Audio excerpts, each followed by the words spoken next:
दोस्तों हम बात कर रहे हैं आई डिसऑर्डर के बारे में। आई डिसऑर्डर के कॉजेज और सिम्टम्स, डायग्नोज और कॉम्प्लिकेशंस के बारे में।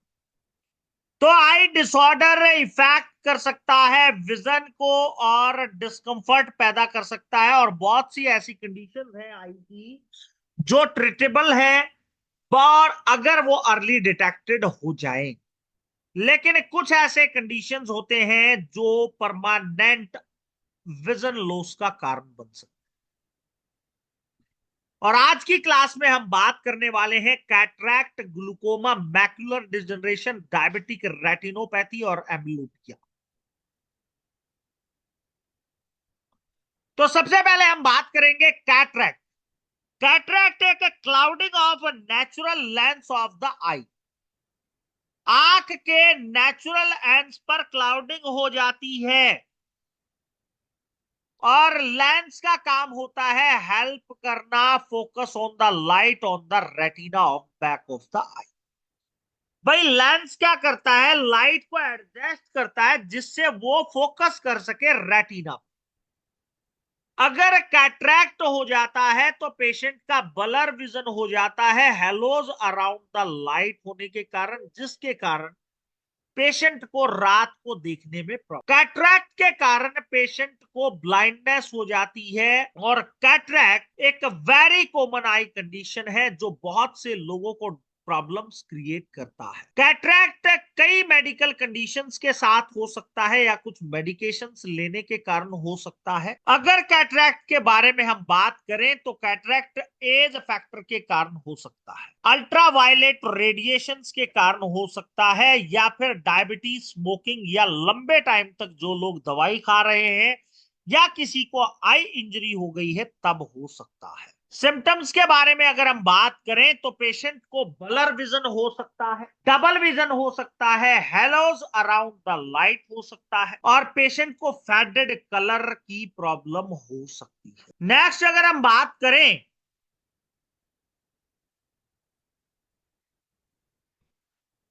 Ophthalmologist examination, slit lamp bio microscopy, visual acuity test करा सकते हैं। और इलेक्ट्रोहोम्योपैथी में आप कैटरैक्ट के लिए बात करें तो कैटरैक्ट एक क्लाउडिंग ऑफ द लेंस के ऊपर क्लाउडिंग होने की प्रॉब्लम, जो उम्र के कारण, डायबिटीज के कारण, ट्रामा के कारण, यूवी रेडिएशन के कारण, स्मोकिंग के कारण, पुअर न्यूट्रिशन, जेनेटिकल प्रीडिस्पोजिशन और कुछ मेडिकेशंस और रेडिएशन एक्सपोजर के कारण हो सकती है, या फिर ग्लोकोमा या यूआईटिस के कारण। पेशेंट को blur vision, double vision, sensitivity to light, fading और yellow of the colour, halo around the light. Patient को डिफिकल्टी रहेगी देखने में, आंखों में दर्द हो सकता है, रेडनेस और इन्फ्लामेशन हो सकती है। डायग्नोज में आप visual acuity test, slit lamp examination, retinoscopy, ultrasound, biomicroscopy, OCT, optical coherence tomography करा सकते हैं। कॉम्प्लिकेशन में पेशेंट को vision loss, blindness, glaucoma, uveitis, retinal detachment और आई इंफेक्शन हो सकता है। और इलेक्ट्रोहोम्योपैथी में आप S1F1C2A2L1S5GE D200 में 5 बूंद हर 2 घंटे में, मोरिंगा ड्रॉप और धनिया ड्रॉप की 20 बूंद दिन में 3 बार दे सकते हैं। S12A2S5C5L1GE की आई ड्रॉप आप रोज वाटर में बनाकर दे सकते हैं, वहां पे आपको अच्छे रिजल्ट। नेक डिसऑर्डर ग्लूकोमा एक ग्रुप ऑफ आई कंडीशन है जिसमें डैमेज हो जाती है ऑप्टिक नर्व, जो कनेक्ट करती है आंख को ब्रेन से। ऑप्टिक नर्व का काम होता है सिग्नल्स को आंख से लेना और ब्रेन तक पहुंचाना, जिसके कारण हम देख सकते हैं।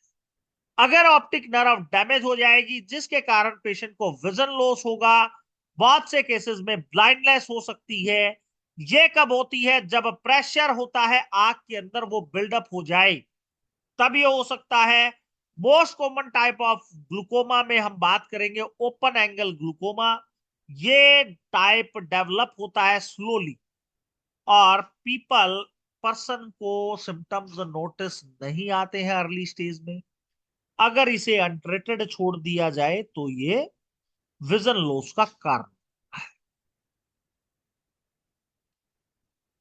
कारण है इंट्राओक्यूलर प्रेशर क्रिएट होने के कारण, जेनेटिकल रीजंस होने के कारण, एज फैक्टर होने के कारण, या कुछ मेडिकल कंडीशंस है जैसे हाई ब्लड प्रेशर है, डायबिटीज है, हार्ट डिसऑर्डर है, वो ग्लूकोमा का खतरा बढ़ा सकते हैं। सिम्टम्स में पेशेंट को विजन लॉस हो सकता है, ब्लड विजन हो सकता है, आई पेन हो सकता है, हेलोज अराउंड द लाइट की प्रॉब्लम हो सकती है। डायग्नोज में आप ophthalmoscopy, tonometry, visual field test करा सकते हैं। इलेक्ट्रोहोम्योपैथी अगर ट्रीटमेंट की बात की जाए तो ग्लूकोमा एक ग्रुप ऑफ आई कंडीशन है जिसमें ऑप्टिक नर्व डैमेज हो जाती है और पेशेंट को विजन लॉस होता है। इसमें कारण है इंट्राओक्यूलर प्रेशर इंक्रीज हो जाता है, फैमिली हिस्ट्री के कारण, एज के कारण, diabetes, hypertension, obesity, smoking, trauma और कुछ मेडिकेशंस के कारण। पेशेंट को ब्लाइंड स्पॉट और लॉस ऑफ पेरिफेरल विजन हो सकता है, ब्लड विजन हो सकता है, आई पेन, रेडनेस और इन्फ्लामेशन हो सकती है, नोजिया, वोमिटिंग हो सकता है और पेशेंट को रात को देखने में प्रॉब्लम हो सकती है। डायग्नोसिस में tonometry, ophthalmoscopy, perimetry, OCT, gonioscopy करा सकते हैं। कॉम्प्लिकेशन में पेशेंट को vision loss, optic nerve damage, eye pain discomfort, cataract formation, macular degeneration. Electro homeopathy treatment में आप S12A1, S5, N1, C5, C1, BE दे सकते हैं D200। धनिया ड्रॉप, मोरिंगा ड्रॉप 30 बूंद दिन में 3 बार, S12A2C5, S5G का आई ड्रॉप दे सकते हैं आप पेशेंट को, बहुत अच्छे रिजल्ट्स मिल जाएंगे। नेक्स्ट कंडीशन है मैक्युलर डिजनरेशन। एक कॉमन आई कंडीशन होती है जिसमें सेंटर पार्ट ऑफ द आई को इफेक्ट होता है, जिसे मैक्युला के नाम से जाना जाता है। ये एरिया रिस्पॉन्सिबल होता है शार्पनेस और डिटेल विजन के लिए। इंपॉर्टेंट होता है एक्टिविटीज जैसे रीडिंग में, फेस को रिकॉग्नाइज करने में। एज रिलेटेड मैक्युलर डिजनरेशन एक मोस्ट कॉमन फॉर्म है इस बीमारी की, लेकिन यह इफेक्ट करता है 50 साल से ज्यादा।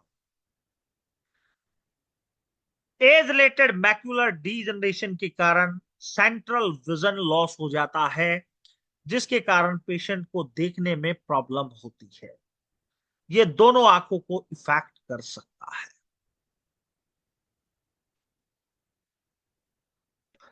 कारण है एज, फैमिली हिस्ट्री, स्मोकिंग और सन एक्सपोजर के कारण ये प्रॉब्लम हो सकती है। सिम्टम्स में आपको देखने को मिल सकते हैं slight distortion of straight light, blur और faded area, central vision loss हो सकता है। एडवांस में सेंट्रल ब्लाइंड स्पॉट हो सकते हैं, पेशेंट को फेस रिकॉग्नाइज करने में प्रॉब्लम होगी, पढ़ने में प्रॉब्लम होगी। ये सिम्टम्स आपको देखने को मिल सकते हैं। डायग्नोसिस में कंप्रेसिव आई एग्जाम कर सकते हैं, visual acuity test, ophthalmoscopy, fluorescein angiography करा सकते हैं। और इलेक्ट्रो होम्योपैथी में अगर हम बात करें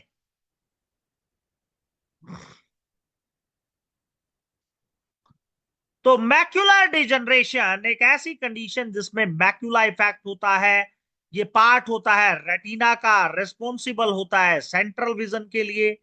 as, genetical factor, smoking, hypertension, high cholesterol, obesity, UV radiations के कारण ये प्रॉब्लम हो सकती है। पेशेंट को ब्लर विजन हो सकता है, डिस्टोरेट विजन हो सकता है, ब्लाइंड स्पॉट हो सकता है। पेशेंट को पढ़ने में, देखने में प्रॉब्लम हो सकती है, फेस को रिकॉग्नाइज करने में प्रॉब्लम हो सकती है, कलर विजन हो सकता है, कलर ब्लाइंडनेस की प्रॉब्लम हो सकती है। डायग्नोसिस में हम बात करें, विजुअल एक्यूटी टेस्ट करा सकते हैं, डायलेटेड आई एग्जामिनेशन करा सकते हैं, ओपीसीटीसल कोरेंस टेस्ट करा सकते हैं, फ्लूरोसिन एंजियोग्राफी करा सकते हैं, पल्स फोटोग्राफी करा सकते हैं। कॉम्प्लिकेशंस में आपको विजन लॉस और ब्लाइंडनेस देखने को मिलेगी। डेली रूटीन की एक्टिविटी करने में प्रॉब्लम रहेगी, पेशेंट डिप्रेशन में, एंजाइटी में चला जाएगा, एंजाइटी की प्रॉब्लम हो जाएगी, सोशल आइसोलेशन हो जाएगा पेशेंट को। अगर ये प्रॉब्लम है तो S1, S12, C2L1, A2S5N1G को D500 में देंगे। धनिया ड्रॉप, अमलाकी ड्रॉप और मोरिंगा ड्रॉप की 30 बूंद मिलाकर दिन में 3 बार दे देंगे और सेम आई ड्रॉप डाल देंगे, आपको better result. Next disorder, diabetic retinopathy, एक सीरियस आई कंडीशन जो उन लोगों में होती है जिनको डायबिटीज हो। ये इफेक्ट करती है ब्लड वेसल्स ऑफ रेटिना और लाइट सेंसिटिव टिश्यूज। जैसे जैसे हाई ब्लड शुगर लेवल बढ़ता है वैसे वैसे ब्लड वेसल डैमेज हो जाती है रेटिना की, जिसके कारण पेशेंट को विजन लॉस होता है। डायबिटिक रेटिनोपैथी एक प्रोग्रेसिव डिसऑर्डर है जिसकी कई स्टेज हैं, वो माइल्ड टू सीवियर हो सकती है। Early stage of diabetic retinopathy में कोई सिम्टम्स नहीं आता है, और जब ये प्रोग्रेस करती है तो पेशेंट को ब्लर विजन, फ्लॉटर्स, डार्क स्पॉट, ये प्रॉब्लम्स देखने को मिलती है। कारण डायबिटीज, डायबिटीज का high level blood vessels of retina को डैमेज कर देता है, जिसके कारण पेशेंट को विजन लॉस, ब्लाइंडनेस की प्रॉब्लम। सिम्टम्स में हम बात करें तो पेशेंट को ब्लर विजन, फ्लोटर और ब्लाइंड स्पॉट होने के ज्यादा चांसेस होते हैं। डायग्नोसिस में compressive eye examination, imaging test करा सकते हैं। और इलेक्ट्रो होम्योपैथी में अगर हम बात करें तो डायबिटिक रेटिनोपैथी एक कॉम्प्लिकेशन है डायबिटीज का, जो डैमेज करता है ब्लड वेसल ऑफ रेटिना, जिसके कारण पेशेंट को विजन लॉस होता है। High blood sugar level, duration of diabetes, hypertension, high cholesterol, smoking, family history में ओबेसिटी, इनके कारण। सिम्टम्स में आपको ब्लर विजन, फ्लोटर और flashes, double vision, eye pain और प्रेशर, रेडनेस और इन्फ्लामेशन, विजन लॉस। डायग्नोसिस में अगर हम बात करें तो पेशेंट को dilate eye examination, fluorescein angiography, optical coherence test, fundus photography, visual activity test, और कॉम्प्लिकेशन में विजन लॉस और blindness, macular oedema, retinal detachment, glaucoma और कैटरेक्ट। इलेक्ट्रोहोम्योपैथी में आप S1, S12, C17, A2, N1G, P2 को D200 में दे देंगे। Same आई drop S12, A2, S5, C5G का D4 में आई ड्रॉप, मोरिंगा, अमलाकी और धनिया दे देंगे 20 ड्रॉप TDS। यहां पे आपको बहुत अच्छे रिजल्ट मिले। नेक्स्ट डिसऑर्डर जिसपे हम बात करेंगे, एम्ब्लोपिया, जिसे लैजी आई के नाम से जाना जाता है। एक कॉमन विजन डिसऑर्डर है जो बच्चों को इफेक्ट करता है, जो one I does not develop, जिसमें एक आंख प्रॉपर तरीके से डेवलप नहीं होती नॉर्मल विजन के लिए, जिसमें पेशेंट को स्ट्रक्चरल एबनॉर्मलिटीज होती हैं, क्योंकि कई कारण, क्योंकि misalignment of the eye, unequal vision in each eye, और other brain's ability to process visual information. अगर हम बात करें एम्ब्लोपिया के बारे में तो एम्ब्लोपिया अबनॉर्मल ब्रेन डेवलपमेंट के कारण हो सकता है, आई मिस लिगामेंट के कारण हो सकता है, और कैटरेक्ट के कारण। सिम्टम्स में आपको ब्लर विजन, आई स्ट्रेन और डेप्थ परसेप्शन इश्यूज हो सकते हैं। भाई डेप्थ परसेप्शन इश्यूज के बारे में हम बात करें तो पेशेंट को डिफिकल्टी होती है डिस्टेंस का जजमेंट करने के लिए, पोजीशन ऑफ द ऑब्जेक्ट का जजमेंट करने के लिए। उसे पता नहीं है कि ये गेंद कहाँ रखी है, वो गेंद को कैसे ग्रिप करे। अगर इलेक्ट्रो होम्योपैथी में हम बात करें तो हम बात करेंगे एम्ब्लोपिया, जिसे लेजी आई के नाम से जाना जाता है, विजन डेवलपमेंट डिसऑर्डर, जहां पे आई रिड्यूस कर देती है विजन का, क्योंकि एबनॉर्मल ब्रेन आई कंडीशंस के कारण। कारण है स्टारबिस्मस के कारण हो सकता है, बहंगापन आंखों में, एनोसिमेंट्रोपिया के कारण हो सकता है, पटोसिस के कारण हो सकता है, कोंजेनिटाइल कैटरैक्ट, फैमिली हिस्ट्री के कारण हो सकता है। सिम्टम्स में आपको blur vision, double vision, sweating, tilting head, difficult judging the distance, eye strain और फटीग की प्रॉब्लम हो सकती है। डायग्नोसिस में हम बात करेंगे visual activity test, refraction test, cover test, retinoscopy, optical coherence tomography, complication में permanent vision loss, depth perception, social और सेल्फ एस्टिमेट इश्यूज और आई इंजरी। इलेक्ट्रोहोम्योपैथी में अगर हम बात करें तो S12, S1, A2, L1, WAN1, C3, G को D30 में दे देंगे।